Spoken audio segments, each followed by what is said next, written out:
బ్రహ్మహత్య సమానాలు. మానినీమణి, ఇక్కడ మరొక విశేషం నువ్వు తెలుసుకోవాలి. బ్రహ్మహత్య అంటే బ్రాహ్మణుని చంపడం అనే కాదు, ఇంకా చాలా రకాలున్నాయి. శ్రీకృష్ణాది దేవతల పట్ల భేదబుద్ధిని పాటించి ఆదరానాదరాలు చూపిస్తే అది బ్రహ్మహత్య సదృశం.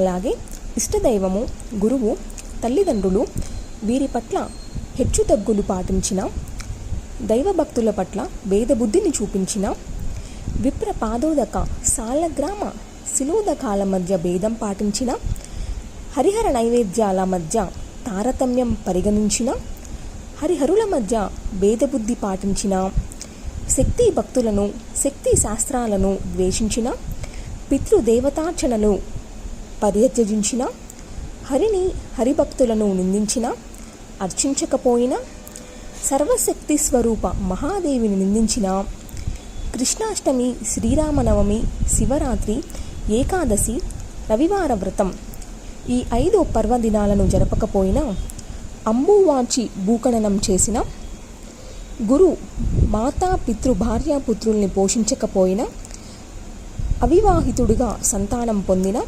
బ్రహ్మహత్య చేసినట్టే. ఇదే ఆతిదేశిక బ్రహ్మహత్య. గోవును కొట్టినా, కొడుతున్న వారిని అడ్డుకోకపోయినా, రక్షించకపోయినా, గోబ్రాహ్మణులకు మధ్య నుంచి నడిచిన, గోవులకు ఉచ్ఛిష్టం పెట్టిన, వృషవాహకుడి ఆహారం కాజేసిన, అగ్నిని గోవుని కాలితో తన్నిన, కాళ్ళు కడుక్కోకుండా ఇంటిలోకి వచ్చిన, తడి కాళ్ళతో భోజనం చేసిన, నిద్రించిన, సూర్యోదయ కాలంలో భుజించిన, అవీరాన్న వేశ్యానాలను తిన్న, యోని జీవ్యుడైన సంధ్యావందనం ఎగ్గొట్టిన, భర్తకు దేవుడికి మధ్య ఇల్లాలు భేదం పాటించిన, మగడు ఇల్లాలిని కొట్టిన, దేవతా ప్రసాదాలను పంచిపెట్టకపోయినా, అన్నింటికీ నాస్తి నాస్తి అన్న, దేవగురు మిత్రద్రోహాలు చేసిన, దేవ గురు పితృవందనం చేయకపోయినా, నమస్కరించిన వాడికి ఆశీసు, విద్యార్థికి చదువు అందించకపోయినా, అన్న పుష్పాది పవిత్ర వస్తువుల్ని దాటినా గోహత్య చేసినట్టే. దీన్నే ఆతిదేశిక గోహత్య అంటారు. పురుషుడికి పరిణయమాడిన స్త్రీ మాత్రమే గమ్య, తక్కిన వనితలందరూ అగమ్యలు, అంటే పొందుకోరారని వారు.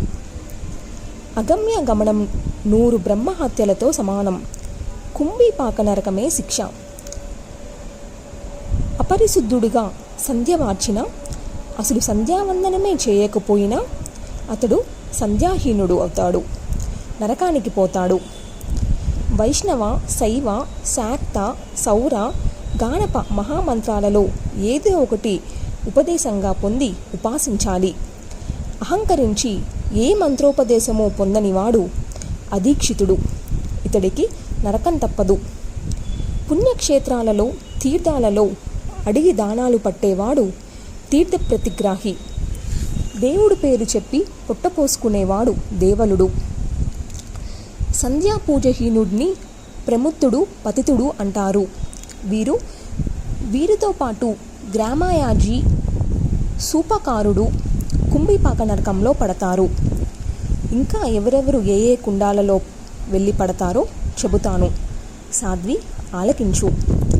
సావిత్రి, దేవతలను సేవించినదే కర్మ వినాశం కానే కాదు. సత్కర్మలు స్వర్గసుఖాలకు, జీవశుద్ధికి, దుష్కర్మలు నరకయాతనకు, దేహశుద్ధికి హేతువులు. వేశ్యాధనం అనుభవించేవాడు వేశ్యాగమనం చేసిన, బ్రాహ్మణుడు కాలసూత్ర నరకంలో శతవర్షాలు కష్టాలు అనుభవించి పై జన్మలో రోగపీడితుడై అటుపైన శుచి అవుతాడు. ప్రస్తావన వచ్చింది కనుక స్త్రీలలో భేదాలు చెబుతాను విను. ఒకడిని అగ్నిసాక్షిగా పరిణయమాడి త్రికరణ శుద్ధిగా అతడితో జీవించేది పతివ్రత. రెండవ వాడితో సంపర్కం పెట్టుకుంటే కులట, ముగ్గురితోనైతే దర్శిని, నలుగురితో పుంసలి, 5గురితో వేశ్య, 6గురితో పుంగి, 7గురు, 8 ఇంకా ఆ పైన పురుషులతో సంపర్కం చేస్తే మహావేశ్య. సర్వజాతుల్లోనూ ఇది అస్పృశ్య. కులట నుంచి మహావేశ్య వరకు ఎవరిని పొందినా ద్విజుడు కాలసూత్ర నరకానికి పోవడం తథ్యం. అటుపైన చేప కడుపున పుడతాడు.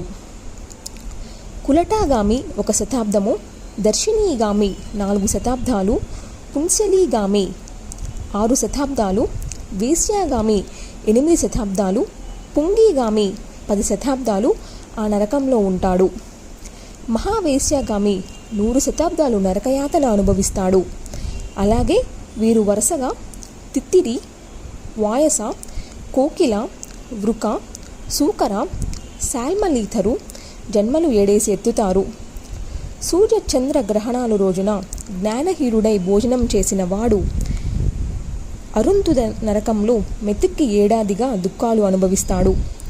అటుపైన ఉదర రోగ పీడితుడుగా జన్మిస్తాడు. తనువంతా గుల్మాలతో గుడ్డివాడుగా దంతహీనుడుగా దురపిల్లుతాడు. కడకు కర్మఫలం పూర్తయి శుచి అవుతాడు.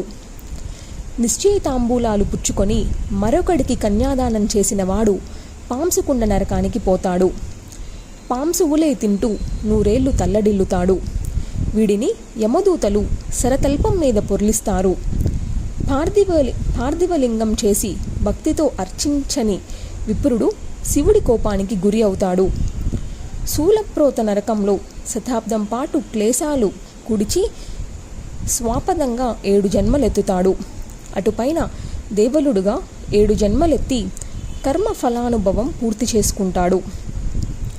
విప్రుణ్ణి భయపెట్టినవాడు, అతడి దేవతార్చనాది సత్కర్మలకు అడ్డుతగినవాడు ప్రకంపక నరకంలో విప్ర రోమాబ్ద పర్యంతం విలపిస్తాడు. అధికారి వైపు ధిక్కారంగా కోపంగా చూసినవాడు, కటువుగా ఎదురించి పలికినవాడు సోల్ముఖ నరకంలో పడతాడు. అక్కడ ఆ కింకరులు రోజూ అతడి నోటిలో ఉల్కలను పడవేస్తుంటారు.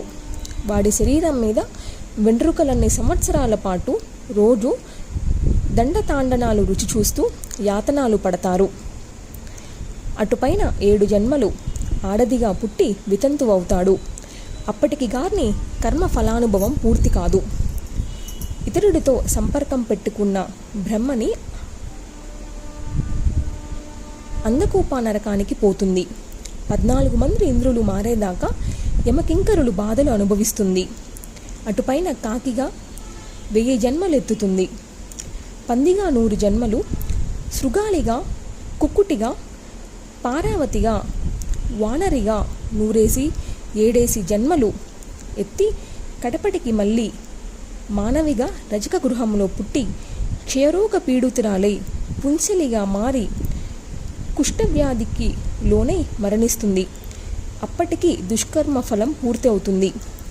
వేశ్యలకు వేదన నరకం, పుంగికి దండతాండ నరకం, దర్శినికి జలరంధ్ర నరకం, కులటకు దేహచూర్ణికా నరకం, స్వైరినికి ధలనకోపం, దృష్టకు శోషణ నరకం తప్పవు. శతాబ్దాల పాటు ఈ నరకకుండాల్లో వారు యమయాతనలను పడతారు. మన్వంతర కాలం వీన్ముద్ర భక్షణ చేస్తారు. ఆ పైన విట్కృమిగా 1,00,000 సంవత్సరాలు జన్మలెత్తే గాని కర్మ విశుద్ధి లభించదు.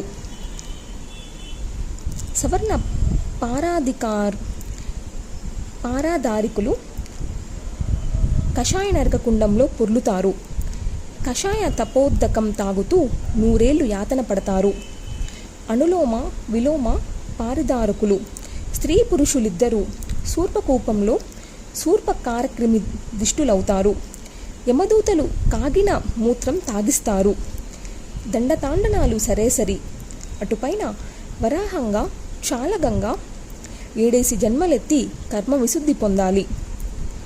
తులసి దనాన్ని చేతిలో పెట్టుకొని ప్రతిజ్ఞ చేసి మాట తప్పినవాడు జ్వాలాముఖ నరకకూపంలోనూ, గంగాజలం గోవు విప్రుడి సాక్షిగా ఆడి తప్పినవాడు దేవప్రతిమ ఎదుట శపథం చేసి జారిపోయినవాడు, కుడి చేతిలో కుడి చెయ్యి వేసి ఆడి తప్పినవాడు, దేవాలయంలో మాట తప్పినవాడు, వీళ్ళంతా అదే నరకకూపంలో మటమటలాడుతారు. మిత్రద్రోహి, కృతజ్ఞుడు, విశ్వాసఘాతకుడు, కూట సాక్ష్యం చెప్పేవాడు వీళ్ళందరికీ జ్వాలాముఖ నరకకూపమే గతి. చతుర్దశేంద్రకాలు పర్యంతం శిక్ష అనుభవించి మ్లేచ్ఛ, విట్కృమి, బ్రహ్మకృమి, సర్ప, దేవల, వ్యాఘ్ర, నకుల, గండక, మండూక జన్మలు ఒక్కొక్కరు 7 ఎత్తి ఎప్పటికో పరిసిద్ధులవుతారు. నిత్య నైమిత్తకు క్రియలకు ఎగనామం పెట్టి వేద వాక్యాలను పరిహసించి వ్రతోపవాసనలను పరిహరించి పెద్దల మాటలను పెడచెవినబెట్టి చెడు తిరుగుళ్ళు మరిగిన విప్రుడు ధూమ్రాంధ కూపంలో శతాబ్దం పాటు యాతన పడి అటూ ఇటూ 7 తరాలు చెడి జలజంతువుగా 100 జన్మలెత్తి కడపటికి శుచి కాగలుగుతాడు. దేవ బ్రాహ్మణ పరిహాసకుడు కూడా ఇలాగే అదే నరకయాతన అనుభవిస్తాడు. వీడి వంశంలో అటు 10 తరాలకు ఇటు 10 తరాలకు వీడి పాపం అంటుకుంటుంది. అటుపైన మూషక జాతిలో 7 జన్మలెత్తుతాడు. పక్షిగా, క్రిమిగా, చెట్టుగా, పశువుగా అనేక జన్మలెత్తి మనిషి అవుతాడు. బ్రాహ్మణుడు దైవజ్ఞజీవి, వైద్యజీవి, చికిత్సకుడు, లాక్షలోహాది వ్యాపారి, రసాది విక్రయ అయినట్టయితే నాగవేష్ట నరకంలో పడి సర్పవేష్టితుడవుతాడు. అటుపైన నానావిధ పక్షిజాతుల్లో పుట్టి కడపటికి నరజన్మ పొందుతాడు. అప్పుడు గణకుడుగా, వైద్యుడుగా, గోపాలుడుగా, కర్మకారుడుగా, రంగకారుడుగా 7 జన్మలెత్తి శుచి అవుతాడు. సాధ్వి, ప్రసిద్ధ నరకకుండాలను గురించి, వాటిలో పడేవారి గురించి, యాతనల గురించి, పునర్జన్మల గురించి వివరంగా చెప్పాను. ఇవి కాక ఇంకా అప్రసిద్ధ నరకకూపాలు అనేకమున్నాయి. అవి చిన్న చిన్నవి.